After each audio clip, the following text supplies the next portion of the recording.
descending nearly 100 feet into a world where the sun never reaches. You're chasing a legend, a shadow on the sonar, and then, there it is. We just found it. This is a massive, untouched freighter lost for decades in the submerged zone. As we drift closer, the scale of this thing is absolutely staggering. The hull rises up like a mountain of rusted steel, draped in ghost nets and ancient coral. We're landing on the main deck now, and it feels like walking into a metal graveyard. Rows of shipping containers are stacked like decaying building blocks, some smashed open by the sheer force of the sinking, but others, they are still sealed tight, holding secrets from a different era. We're moving toward the first cargo bay now. The silt is thick, swirling around our fins like a gray fog. I'm signaling the team to bring the heavy gear over. We're about to break the seal on the first container. Just listen to that metal groan against the pressure. Okay, the hinges are finally giving way. As the door swings open, a massive cloud of black sediment billows out, momentarily blinding the camera. As it clears, the flashlight beam hits something solid. It's a vintage tractor, and right next to it, a classic motorcycle. They look like they were parked yesterday, preserved by the low-oxygen environment of the deep. It's eerie how still they are, just sitting there in the dark, waiting for a rider who never came back. The deck is covered in these relics, but the real mystery lies deeper inside the ship's belly. We're heading for the hatch now. The current is pulling at us, and the silence is heavy.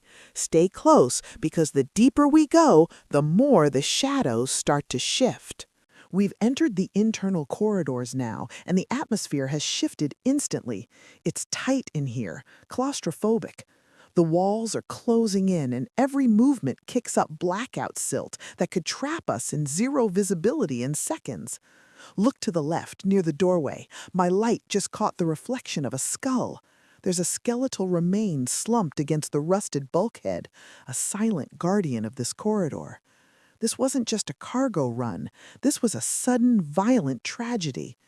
We're pushing past into the high-security storage area. We found a reinforced locker bolted into the corner of the cabin. It's small, heavy, and clearly meant to stay hidden. Give me the crowbar. I need more leverage. 1, 2, there! The lock snaps and the lid flips back. My God, look at that glow. It's gold, genuine, solid gold bars, stacked in neat rows, reflecting our dive lights with a brilliance that hasn't seen the sun in over 50 years. It's a fortune sitting in a rusted box. But wait, there's more. Tucked behind the gold is a small, ornate jewelry box. I'm opening it slowly. Inside is a pristine pearl necklace. The luster is shockingly bright against the gray decay of the cabin floor. Who was this for? Was it a gift or part of a smuggled haul? This freighter was carrying more than just industrial parts. It was a floating vault. The air in my tank is fine for now, but the weight of the history in this room is starting to feel heavy. We need to document everything quickly before the silt settles back over these treasures.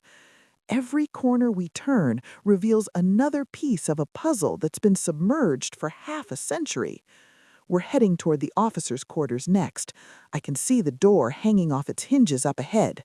We're moving into the officers' quarters now, and the vibe in here is completely different from the rest of the ship. This isn't a cargo hold, it's a time capsule of forgotten luxury. It's chilling how much of the original character remains. Look at that mirror on the far wall. It's gold-rimmed and still bolted firmly in place. As I swim past, I can see my own reflection in the glass. And honestly, it's one of the most haunting things I've ever seen underwater. It feels like someone else is standing right behind me. Now, look up at the ceiling. Those are crystal chandeliers. They're still hanging by their original chains, encrusted with a thin layer of salt and silt. As our wake moves through the room, they start to sway gently, clinking against the steel ceiling with a faint metallic ring. It's like a ghostly ballroom down here, waiting for a party that ended decades ago. The furniture is scattered, overturned chairs and rotted mahogany tables, but you can still feel the opulence that once defined this space. We're focusing our attention on the wall safe now. This is where the ship's manifests and most private documents would be kept. The metal is seized solid, welded shut by decades of saltwater corrosion. We're using the hydraulic spreaders to force it open, but it's fighting us every inch of the way. This room feels like it's watching us, like it's holding on to its secrets with a desperate grip. There's a sense of grief in the water here that you don't feel on the deck. We have to be careful not to disturb too much. One wrong move and the ceiling could come down. We've got the safe door budging. Just a little more. We're almost in. Final stop, the lower cargo hold. This place is absolutely cavernous, so large that our high-powered dive lights can barely hit the far wall. It feels like swimming into a void. As we descend toward the floor of the hold, the shapes of the cargo begin to emerge from the darkness. There, look at those silhouettes. Those are luxury cars, rows of them, sitting perfectly upright in the silt like a fleet of metallic coffins. The chrome bumpers and grills are still shining, reflecting our beams with a ghostly glint. You can see the steering wheels, the leather seats rotted away to the frames, and the headlights looking like eyes staring back at us from the abyss. It's $1 million graveyard. But I'm checking my gauge now. Oxygen is hitting the red zone. We've stayed far too long, mesmerized by what we found. The nitrogen is starting to cloud my head, and we need to begin the ascent immediately. I'm signaling the team to head back toward the guide rope. One last look over my shoulder at the freighter. It's already starting to disappear back into the indigo blackness. The massive hull is being swallowed by the ocean again, returning to the silence it has known for 50 years. We're moving up slowly now, pausing for our decompression stops, watching the light slowly return to the water above us. We came to the submerged zone looking for answers, and we found a fortune, but the ocean is keeping the biggest secrets for itself today.